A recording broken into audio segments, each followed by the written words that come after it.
Hello friends, welcome to my channel Education Hub. कैसे हैं आप सब? आई होप आप सब बहुत अच्छे होंगे।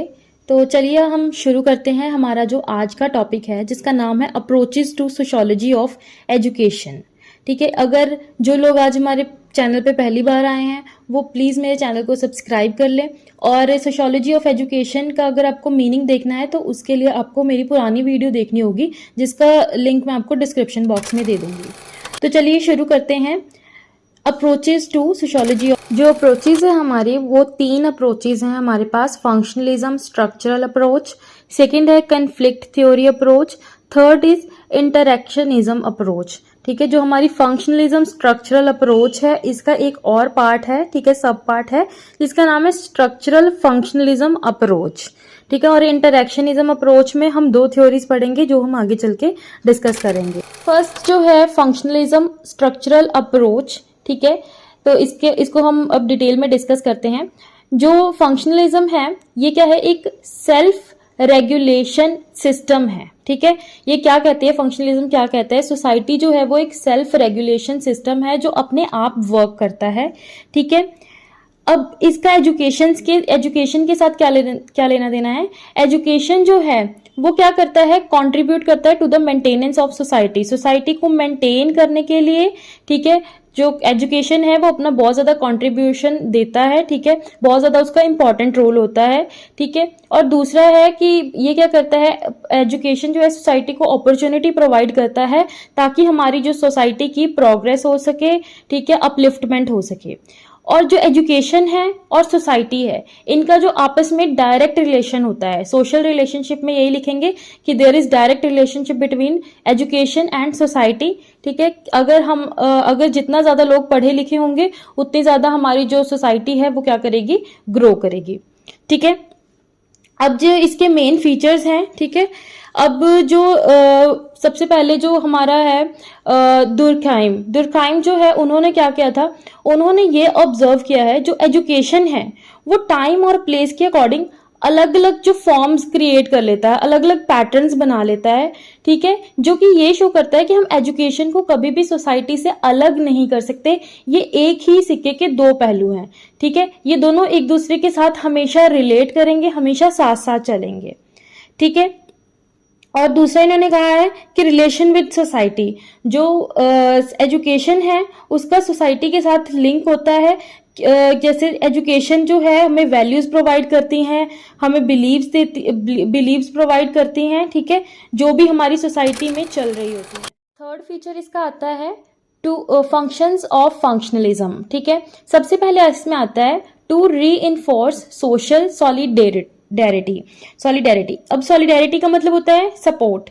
ठीक है, इसमें हम 2 पॉइंट्स डिस्कस करेंगे। First is history. इसमें क्या लिखना है आपने कि जो लर्निंग है, learning about individuals who have done good things for many. ठीक है, अब क्या है, फंक्शनलिज्म ये कहता है कि हमें उन इंडिविजुअल्स के बारे में पढ़ना चाहिए, जानना चाहिए या सीखना चाहिए। ठीक है, जिन्होंने सबके लिए अच्छे काम किए हैं, गुड डीड्स किए हैं। ठीक है, वो सारी चीजों के बारे में हमें पढ़ना चाहिए। सेकंड आता है हमारा प्लेजिंग अलाइजेंस। ठीक है, अब इसमें क्या है, हमेशा जो भी इंडिविजुअल हैं उनको हम एक ग्रुप का पार्ट की तरह ट्रीट करना चाहिए। उनको ऐसा नहीं लगना चाहिए कि वो ग्रुप से बाहर हैं या उनको आइसोलेटेड फील नहीं करवाना है। ठीक है, तो उनको ऐसे फील करवाना है ताकि हर इंडिविजुअल को ये लगे कि वो एक ग्रुप का पार्ट है, ताकि वो क्या कर सके, किसी सारे रूल्स को अच्छे से फॉलो कर सके। So there will be less chances to break rules of society. ठीक है, क्योंकि अगर आप उनको सोसाइटी के साथ लेकर चलते हो तो उनको सोसाइटी के रूल्स एंड रेगुलेशंस के बारे में पता चलता है, तो ये चीज जो है सोसाइटी के रूल्स ब्रेक ना होने में जो है वो हेल्प करता है। सेकेंड आता है इसी में टू मेंटेन सोशल रोल। अब जो स्कूल होता है ना, स्कूल क्या होता है, एक सोसाइटी का मिनिएचर होता है। ठीक है, कह लो कि एक जैसे छोटा सा पार्ट, जैसे छोटा सा एक मॉडल कह लो होता है, ठीक है। जैसे जो कुछ हम स्कूल में सीखते हैं, ठीक है, सेम होता है सारा कुछ जैसे सोसाइटी में होता है। जैसे सोसाइटी में अलग अलग कल्चर के पीपल होते हैं, अलग अलग वैल्यूज होते हैं, अलग अलग कास्ट होती है, ठीक है। कैसे हम उसमें रहते हैं, कैसे अपने आप को एडजस्ट करते हैं उनके अकॉर्डिंग, ठीक है। तो ये सारी चीजें जो है हमें स्कूल में ही सिखा दी जाती हैं, ताकि जब हम आउटसाइड वर्ल्ड, जब रियल सोसाइटी में जाएं, तब हम अपने सारे रोल्स को अच्छे से फुलफिल कर सकें। नेक्स्ट आता है to maintain division of labour. अब जो स्कूल्स हैं, ठीक है, उनको क्या करना चाहिए, जितने भी स्टूडेंट्स हैं, ठीक है, उनको जो है ग्रुप्स में या फिर ग्रुप्स में जो है डिवाइड कर देना चाहिए, ठीक है, या सॉर्ट कर देना चाहिए, ताकि स्टूडेंट्स जो है, नेक्स्ट है हमारा फोर्थ फीचर मॉरल वैल्यूज, ठीक है। अब जो मॉरल वैल्यूज हैं वो भी बहुत ज्यादा क्या है, इंपॉर्टेंट होती हैं, और वो क्या है, हमारी सोसाइटी का बेस होती हैं, ठीक है। मॉरल वैल्यूज किसी भी सोसाइटी में रहने के लिए, ठीक है, बहुत ज्यादा जरूरी होती हैं। Fifth is change in society. अब सोसाइटी में जो है चेंजेस आते रहते हैं, और उसमें सबसे ज्यादा इंपॉर्टेंट रोल किसका होता है, वो होता है एजुकेशन का। तो एजुकेशन का एक बहुत ही ज्यादा इंपॉर्टेंट और एक्टिव रोल होता है in the process of change, ठीक है, इन सोसाइटी। अगर हमारी एजुकेशन चेंज होती है तो उससे हमारी सोसाइटी चेंज होगी, अगर हमारी सोसाइटी चेंज होती है तो उससे हमारा एजुकेशन सिस्टम भी क्या होता है, चेंज होता है, ठीक है। मतलब दोनों के साथ, दोनों जैसे हम पढ़ चुके हैं कि डायरेक्ट रिलेशन है। अगर एजुकेशन चेंज होगा तो सोसाइटी भी चेंज होगी, अगर सोसाइटी चेंज हो रही है तो एजुकेशन भी चेंज होगी। सिक्स्थ फीचर है इसका रोल ऑफ स्कूल, ठीक है। अब जो स्कूल है वो एक इंटरमीडिएरी की तरह काम करता है, ठीक है, या मिडलमैन की तरह काम करता है, ठीक है, जो कि इंटरमीडिएरी होता है between the morality of family and effective morality of society, ठीक है। मतलब moral values of family and moral values of society, ये इन दोनों के बीच में जो है एक ब्रिज की तरह, या कह लो कि नेक्स्ट इसकी आती है इवैल्यूएशन, ठीक है। अब जो दुर्खाइम है उन्होंने कुछ जो है इश्यूज के बारे में बताया था जो कि आज भी प्रिवेल करती हैं, ठीक है। जैसे कि उन्होंने कहा था हमारी सोसाइटी में डिफरेंट सेगमेंट्स की ज़रूरत है एजुकेशन से रिलेटेड, ठीक है। स्कूल्स में डिसिप्लिन होना चाहिए, ठीक है। उसके बाद है the role of school in preparing young people for the society. जो स्कूल का कह रहे एक बहुत ज़्यादा इंपॉर्टेंट रोल होता है, ताकि हम यंग पीपल को सोसाइटी में एक प्रोडक्टिव सिटीजन बनने के लिए जो है प्रिपेयर कर सकें, ठीक है।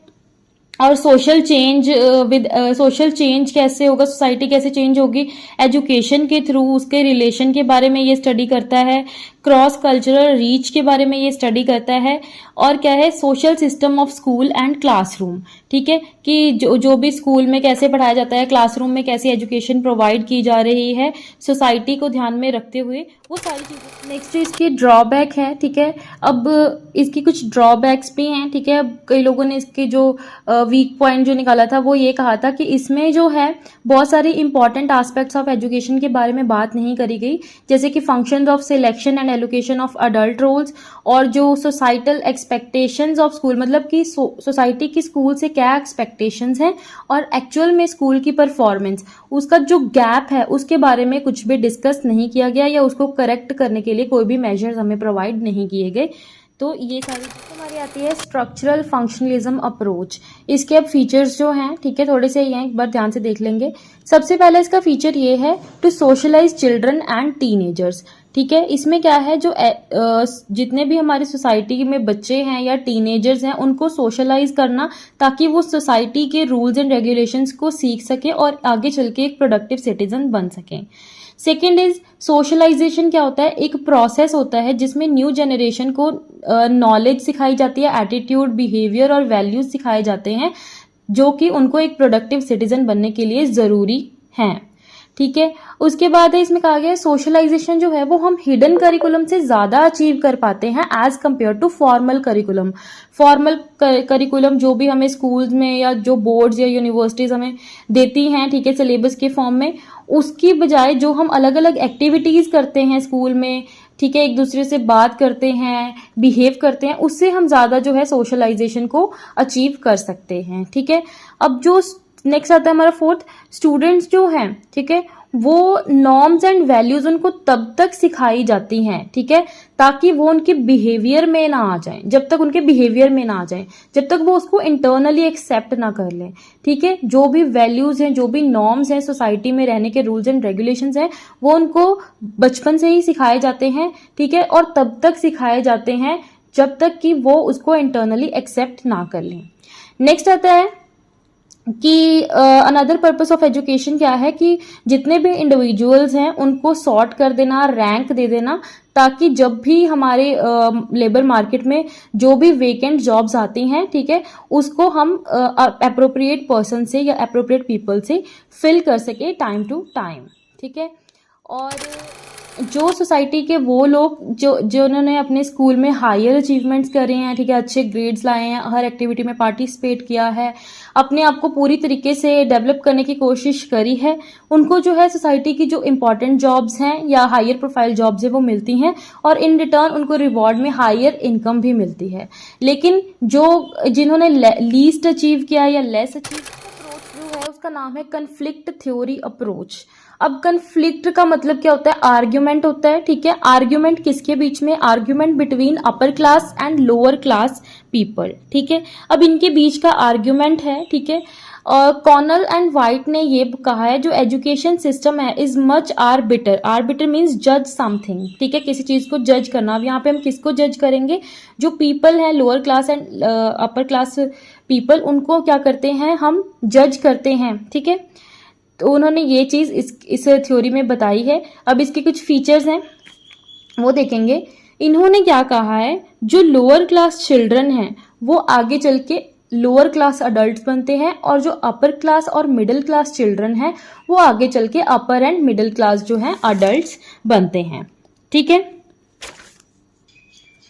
नेक्स्ट जो आता है, teacher treat lower class student as less competent student. जो टीचर्स क्या करते हैं, जो कि स्टूडेंट्स होते हैं लोअर क्लास, उनको वो ना उनको लेस कम्पिटेंट समझते हैं। उनको लगता है कि उनके अंदर काबिलियत नहीं है, ठीक है, तो उनको जो हमेशा लोअर ट्रैक के ऊपर ही रखा जाता है, मतलब कि उन्हें जो है अपनी जो अलग कम अपॉर्चुनिटीज दी जाती हैं, ठीक है, जिसकी वजह से वो अपनी स्किल्स को अच्छे से डेवलप नहीं कर पाते, ठीक है, as compare to middle and upper class kids, ठीक है।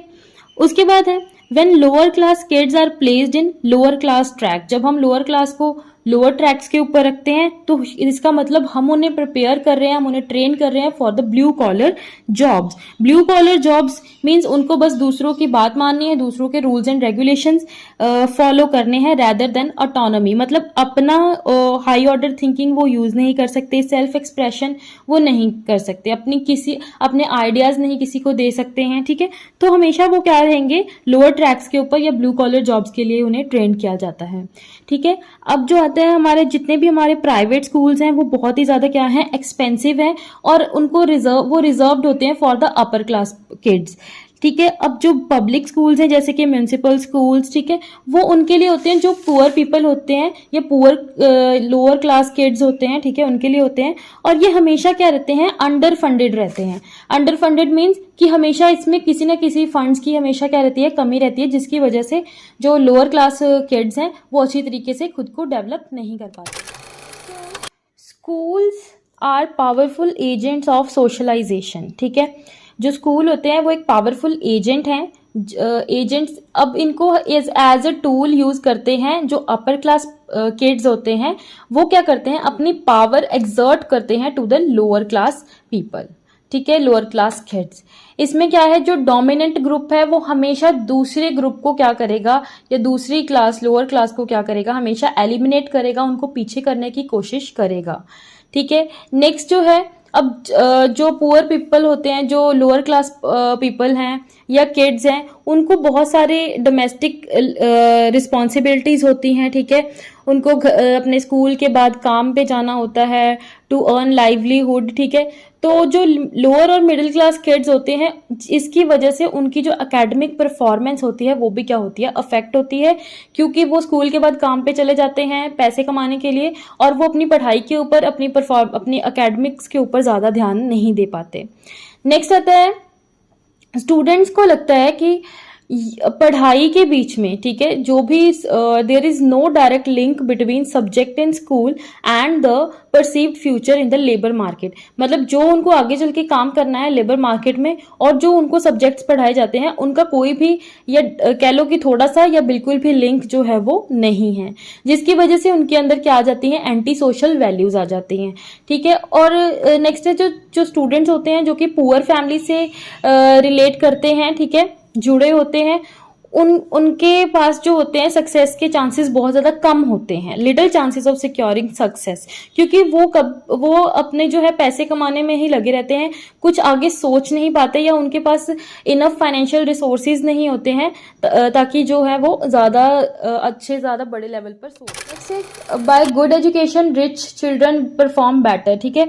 जब हम बच्चों को अच्छी एजुकेशन प्रोवाइड करते हैं, जो रिच चिल्ड्रन होते हैं उनके पास हर चीज की सफिशिएंसी होती है, ठीक है, तो वो अच्छे से पढ़ाई के ऊपर ध्यान दे पाते हैं, जिसकी वजह से वो अच्छा परफॉर्म करते हैं, ज्यादा से ज्यादा जो बेटर ग्रेड्स अचीव करते हैं और उनको इन रिटर्न जो है अच्छी जॉब्स मिलती हैं और वो ग्रेटर रिवॉर्ड्स जो है अर्न करते हैं, ठीक है।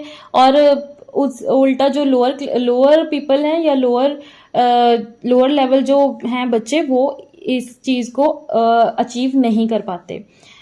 नेक्स्ट जो है एजुकेशन क्या है, एक मीडियम ऑफ सोशल स्ट्रैटिफिकेशन है जो कि सोसाइटी को क्या कर देता है, डिवाइड कर देता है, ठीक है, पावर्स के अकॉर्डिंग, ठीक है। जैसे अब लोअर क्लास पीपल है उनके पास कम पावर्स होती हैं, जो अपर क्लास होती हैं या मिडिल क्लास होती हैं उनके पास जो है वो ज्यादा पावर्स होती हैं, जो कि वो हमारी इंटरैक्शनिज्म अप्रोच, ठीक है। इसका दूसरा नाम क्या है, सिंबॉलिक अप्रोच है। ये Herbert bloomer plus max weber and George H made ने दी थी, ठीक है। इसमें उन्होंने जो है बताया है about the subjective meaning of human behaviour, ठीक है। डीप मीनिंग कह लो कि deep meaning of human behaviour, कि ह्यूमन का बिहेवियर कैसा है, अलग अलग सिचुएशंस में वो कैसे एक्ट करता है, रिएक्ट करता है, ठीक है। And the social process and pragmatism means thinking about solving problem in practical way. अगर कोई प्रॉब्लम है उसको हम किस तरीके से ठीक कर सकते हैं, सॉल्व कर सकते हैं, उस चीज के बारे में सोचना, ठीक है। अब जो इसके फीचर्स हैं, सबसे पहले है कि ये जो है फोकस करता है ऑन द सब्जेक्टिव एस्पेक्ट, जो मैंने आपको पहले बताया, subjective meaning of human behaviour, ठीक है। सब्जेक्टिव एस्पेक्ट्स के ऊपर जो है ये ज्यादा फोकस करता है रेदर देन ऑब्जेक्टिव एस्पेक्ट, ठीक है। तो इसको हम माइक्रो स्ट्रक्चरल अप्रोच भी कह सकते हैं, ठीक है। नेक्स्ट जो है ये जो बेस्ड होता है on the image of human rather than the image of society.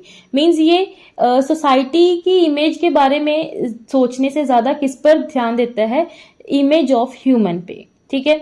अब जितने भी इंडिविजुअल्स हैं सोसाइटी में, जो भी आपस में इंटरेक्ट करते हैं, उसके प्रॉपर जो हैं ऑर्गेनाइज्ड और पैटर्न होते हैं, ठीक है, जिसमें वो क्या करता है, इंटरेक्ट करता है विद डिफरेंट इंडिविजुअल्स, ठीक है। और जो ये अप्रोच है ये फोकस करती है ओनली इजीली ऑब्जर्वेबल इंटरेक्शंस, ठीक है, जो हम इजीली ऑब्जर्व कर सकते हैं वो वाली इंटरेक्शंस के ऊपर ये फोकस करता है, जैसे कि फेस टू फेस इंटरेक्शन हो गई, ठीक है। According to this interaction approach, जो ह्यूमंस होते हैं वो क्या होते हैं, प्रेगमेटिक एक्टर्स होते हैं। मींस वो क्या करते हैं, हमेशा दूसरों के अकॉर्डिंग खुद के बिहेवियर में चेंजेस लेकर आते हैं, ठीक है। उनके जो भी अदर एक्टर्स होते हैं सोसाइटी के, उनको देखते हैं, उनका लैंग्वेज, उनका ड्रेसिंग सेंस, उनका जो खाने पीने का तरीका है, वो सारी चीजों को वो ऑप्ट करने की क्या करते हैं, कोशिश करते हैं। So human are the pragmatic actors. Next is, जो भी हम सोसाइटी में ग्रुप बनाते हैं या मेंबर बनाते हैं सोसाइटी के, अगर हम वो नेगोशिएशन करके बनाते हैं, ठीक है, तो वो जो क्रिएट होती है सोसाइटी वो होती है टेम्परेरी। लेकिन अगर हम सोशली कंस्ट्रक्ट रिलेशन करते हैं, मतलब अच्छे से रिलेशन बना के हम उसको सोसाइटी का मेंबर बनाते हैं, तो वो जो है कांस्टेंट रहता है। हमारी सोसाइटी का मेंबर वो क्या रहेगा, कांस्टेंट रहेगा, फिर टेम्परेरी नहीं रहेगा। नेक्स्ट इसकी दो थ्योरीज आती हैं, first is labelling theory and second is exchange theory.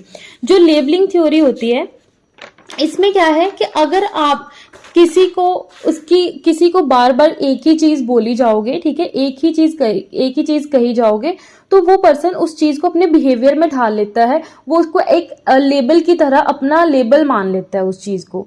For example, अगर आप किसी बच्चे को बार बार स्टूपिड कहते हो, लेजी कहते हो, तो वो उसको एक लेबल की तरह मान लेगा अपने ऊपर, और अपने ऊपर उस चीज को अपने ऊपर उस चीज को अप्लाई करेगा, और उसी की तरह क्या करेगा, बिहेव करेगा। अगर आप उसको बार बार लेजी कह रहे हो, स्टूपिड कह रहे हो, then he behave like that, he behave like stupid, like lazy, ठीक है, क्योंकि आपने उसको वो लेबल दे दिया और वो उसके दिमाग में वो चीज बैठ जाती है, वो उसने अपना सेल्फ कॉन्सेप्ट बना के रख लिया है।